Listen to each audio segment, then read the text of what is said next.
गया औरंगाबाद के तत्वाधान में क्लस्टर अधिवेशन का आयोजन किया गया, जिसमें गया एवं औरंगाबाद के लगभग 300 संविधान प्रबोधक सहित अनेक बुद्धिजीवी एवं समाज सेवी गण शामिल हुए। बैनर, झंडा, स्लोगन आदि के साथ हमारी शान, भारत का संविधान, आर्टिकल 1 का क्या पहचान, इंडिया भारत देश का नाम आदि नारा लगाते हुए धर्म सभा भवन से अंबेडकर पार्क तक संविधान जन चेतना रैली निकालकर संविधान निर्माता बाबा साहेब डॉक्टर भीमराव अंबेडकर की प्रतिमा पर माल्यार्पण किया गया। कार्यक्रम स्थल पर ध्वजारोहण कर भारतीय संविधान का 100% पालन की प्रतिज्ञा की गई।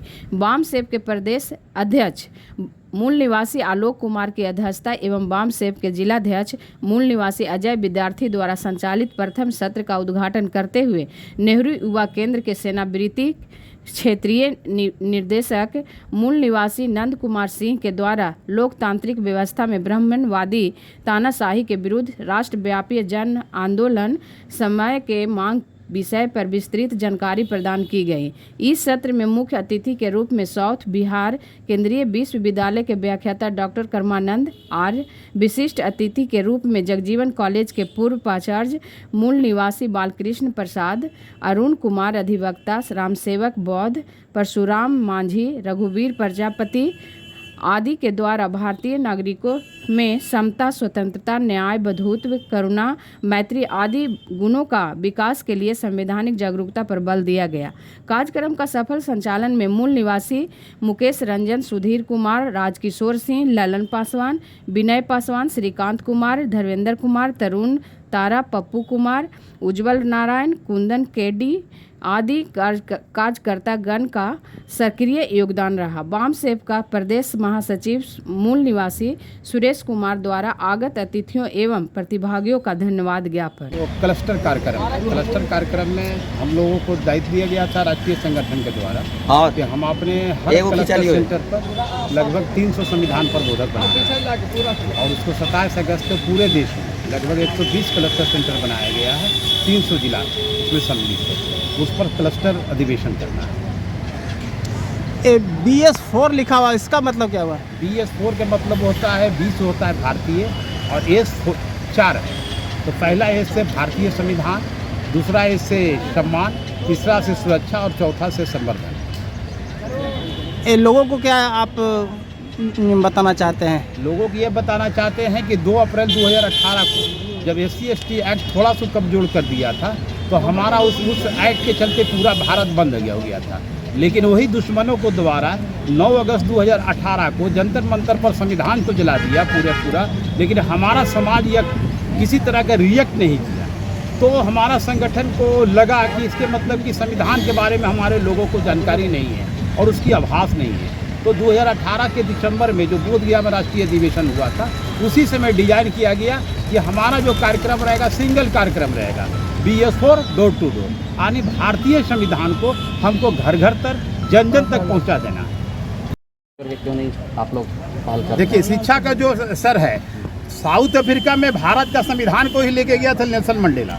हमारे मनोज आजाद बैंक में वो बता रहे थे, उन्होंने 3 काम किया कि शिक्षा का जो व्यवस्था है वो सरकार के करने में, एक भी प्राइवेट विद्यालय नहीं होनी चाहिए। दूसरा चीज़ है कि एक भी सरकारी हॉस्पिटल, प्राइवेट हॉस्पिटल नहीं होनी चाहिए। और तीसरा, यहाँ के जितनी ज़मीन है उसको सरकारीकरण किया। साउथ अफ्रीका में संविधान भी यही कहता है कि शिक्षा देने का काम जो है वो सरकार का है। अगर सरकार शिक्षा नहीं दे पा रही है, यानी हमारे अनुकूल सरकार नहीं है। हम भारत के मूल निवासी, बाबा तेरा मूल निवासी रहेगा पूरा।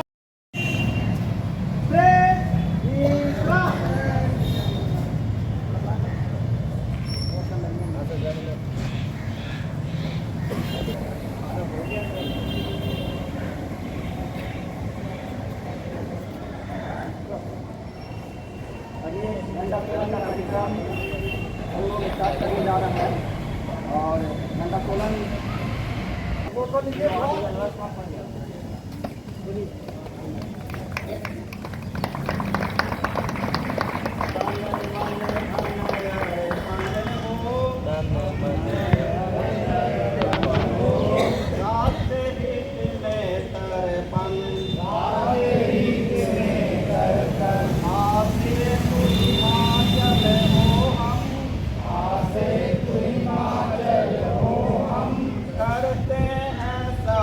दस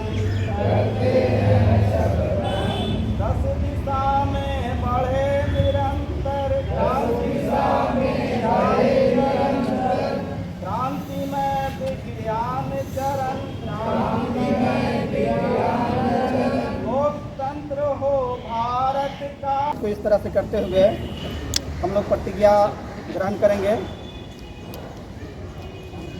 हम प्रतिज्ञा करते हैं कि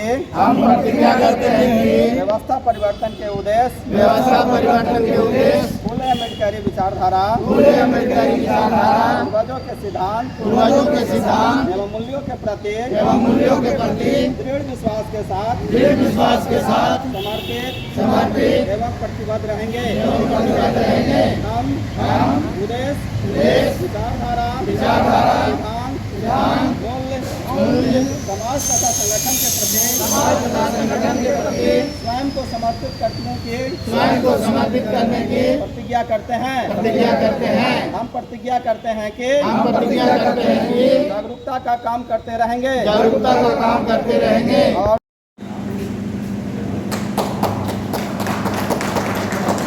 जिला कोषाध्यक्ष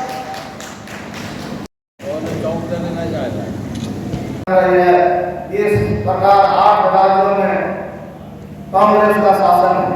ऐसे 12 राज्य हैं जहां क्षेत्रीय पार्टियां शासन कर रही है, जिसमें पहला बिहार, झारखंड, दिल्ली, पंजाब, आंध्र प्रदेश, पश्चिम बंगाल, तेलंगाना, तमिलनाडु, उड़ीसा, मिजोरम, केरल, महाराष्ट्र। उन 11 राज्यों में से 7 राज्यों में बीजेपी के पास स्पष्ट बहुमत नहीं है।